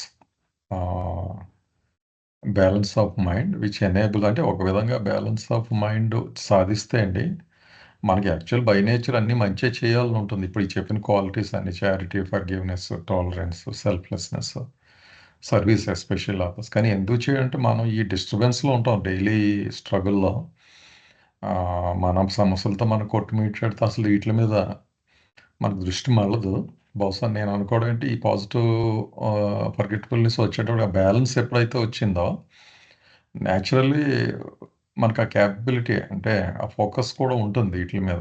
ఉంటుంది by nature. Everyone he's got these qualities నేను అనుకోవడం ఇన్హెరెంట్లీ. కానీ ఏంటంటే because of these traits, disturbance, ఆ వీక్ మైండెడ్నెస్ ఉండడం వల్ల we don't get into it. నిజంగా సాధిస్తే ఆ పైన అనుకున్నది న్యాచురల్గా ఈ ఒరిజినల్ క్వాలిటీస్ ఏవైతే ఇన్హెరెంట్గా ఉన్నాయో అవన్నీ కూడా ఎగ్జిబిట్ చేస్తాం. అలా అనిపిస్తుంది నాకు. అంటే కళ్యాణ్, చెప్పండి సార్. కళ్యాణ్, నాకు అనిపించేది ఏంటంటే ఇప్పుడు మనందరికీ రిమెంబరెన్స్లో అంటే ఫోకస్లో ఉన్నటువంటి సబ్జెక్ట్ ఏంటి? నా బాగు కదా. నేను I have to become a millionaire over night కదా. నేను నా ఫైనాన్షియల్ స్టాండింగ్ బాగోవాలి. నాకంతా సెల్ఫిష్నెస్ అంటే అదే కదా. సెల్ఫిష్నెస్ అంటే keeping me as the focus కదా.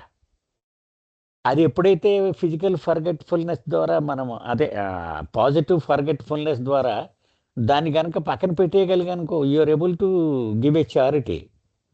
నీకున్న 10 రూపాయలని 100 రూపాయలని ఎవరికో ఇవ్వగలుగుతావు కదా. సెల్ఫిష్నెస్ని ఫర్గెట్ఫుల్నెస్లో పెట్టావు కాబట్టి అంతే కదా. చారిటీ డెఫినేషన్ కూడా giving and caring for others without expecting anything in return. అంటే దాని ద్వారా ఇంకొక లాభం వస్తుంది, నష్టం జరుగుతుంది అన్న ఆలోచన కూడా లేదు. So not thinking about yourself. అది అదనమాట.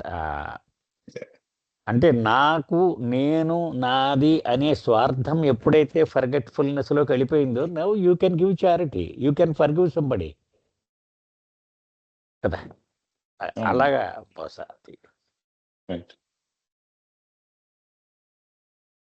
ఎస్పెషల్లీ యూట్యూబ్ జమానాలో చాలా ఇంపార్టెంట్ పాయింట్ అండి. We're easily getting swinged away కదా emotionally with every aspects in the world. Sir మనం రాజుగారు పల్లెటూళ్ళలో అది మనం వింటుంటాం డైలాగ్ ఎక్కువ. పెద్దోళ్ళు కొంతమంది పోనలేరా, పోనీరా, వదిలేరా చాలా పెద్ద కాన్సెప్ట్ అండి అది. అది అది యాక్చువల్గా అది పాజిటివ్ ఫర్గెట్ఫుల్నెస్ అండి. అవునండి. అది పెద్ద గొడవ పడిపోతూ ఉంటే వాళ్ళు వచ్చి ఒకటే మాట్లాడాడు, పోన్లేదు పోనీరా అంటే.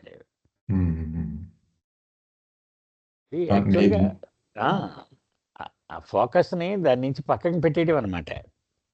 అంటే ఆ లింకప్ అయిపోకుండా, థాట్కి లింకప్ అయితే అందులో కొట్టుకుపోయి అందులో చిక్కుపోతాడు, సఫర్ అవుతాడు. అది లెట్ గో అనమాట. జయబాబా కళ్యాణ్, ఇప్పుడు ఇది ఎలా అనిపిస్తుంది అంటే చూడు, చిన్నపిల్లలు ఇప్పుడైతే ఈ డబ్బులు ఖర్చు పెట్టడాలన్నీ చేతుల్లో లేవు, everything is transaction to online. కానీ మా చిన్నప్పుడు అన్ని ఏం చేసేవారు పెద్దవాళ్ళు, చేతిలో డబ్బులు పెట్టి ఏ గుడికో వెళ్తున్నప్పుడు ఆ ముష్టి వాళ్ళకి 1000 అంటూ ఇచ్చేవారు ప్రత్యేకంగా పెద్దవాళ్ళు చిన్నపిల్లల చేత. And they feel so happy. అంటే వాళ్ళు అలా వేయడంతోనూ దే ఫీల్ హ్యాపీ అన్నమాట. అంటే అక్కడ ఆ పాజిటివ్ ఫర్గెట్ఫుల్నెస్ వస్తుందేమో అని, దట్ ఈస్ బీయింగ్ ఇన్కల్కేటెడ్ అన్నమాట. చిన్నతనం నుంచి ఇన్కల్కేట్ చేస్తూ ఉంటారు. అంటే ఒకళ్ళకి పెట్టడం, నా నా దగ్గర ఇది ఎక్కువ ఉంది అంటే yes I can give it to somebody అని, అలాంటివన్నీ చిన్నతనం నుంచి అలవాటు చేయడానికి కారణం ఇదేనేమో అనుకుంటున్నాను. And they feel very happy. ఆ చైల్డ్ ఎంత హ్యాపీగా ఫీల్ అవుతూ వస్తాడు. నేను ఇవాళ ఇచ్చేసాను, ఎ గుడ్ డీడ్ అనుకుంటూ స్కూల్లో నేను హెల్ప్ చేశాను అని చెప్తూ ఉంటాడు చూడు. ఆటోమేటిక్ గా ఆ పాజిటివ్ ఫర్గెట్ఫుల్నెస్ లీడ్ చేస్తాదేమో అనిపించింది. I don't know how far it is true. జై బాబా. బాగుందండి. ఏమన్నా ఉన్నాయండి ఈ ప్రశ్నలు? ఇంకా మనకి టైం కూడా లేదులేండి, 5 minutes. ఇన్ జనరల్ ఏమైనా ఉన్నాయండి ప్రశ్నలు ఈ టాపిక్ మీద, ఫర్గెట్ఫుల్నెస్?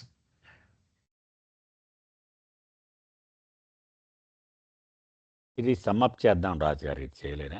సారీ అండి, అవ్వలేదు, అయిపోయింది. అవలేదు. చేసేయండి సార్. ఇక్కడ బాబా ఈ డిస్కషన్ అంతా అయిన తర్వాత ఆధ్యాత్మికంగా ఒక మనిషికి అలవరుచుకోవలసింది ఏంటంటే పాజిటివ్ ఫర్గెట్ఫుల్నెస్. అంటే ఆ బాధలు కలిగించేటువంటి అన్ని పరిస్థితులకు ఆ ప్రేరణల పట్ల పూర్తి స్పృహ ఉండాలి, కానీ వాటికి స్పందించకుండా ఉండాలి.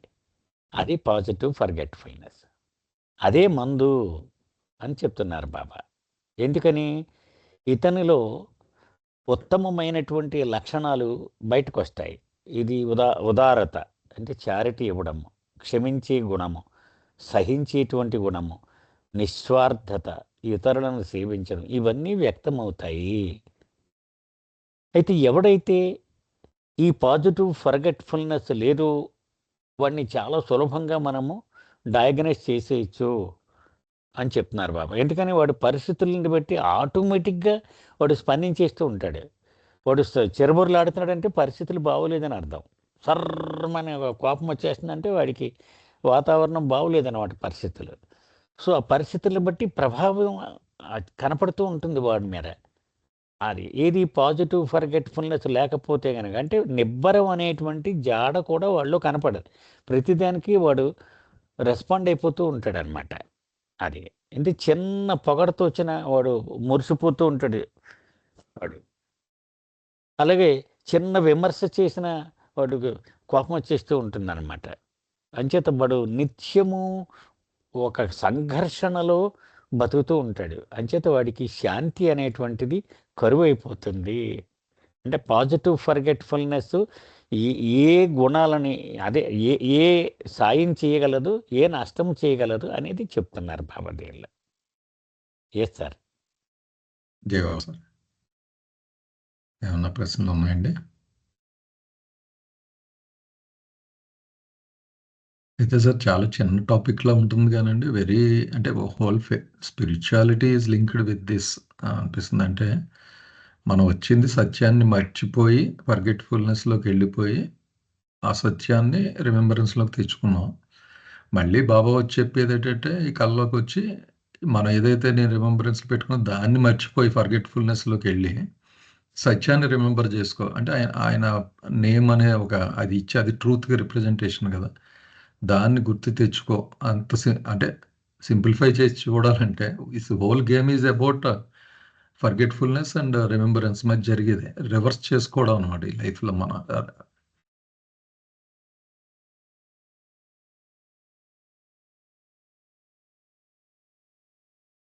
Hello,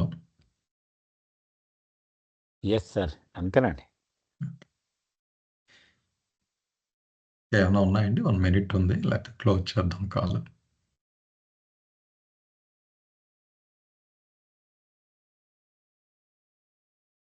okay. జై బాబా సార్. జై జై బాబా, బాబా. జై బాబా, జై మళ్ళీ జై రేపు బాబా, కలుద్దాం. జై బాబా. అవతార్ మెహర్ జై బాబా బాబా. की जय. జై. जय बाबा, जय बाबा.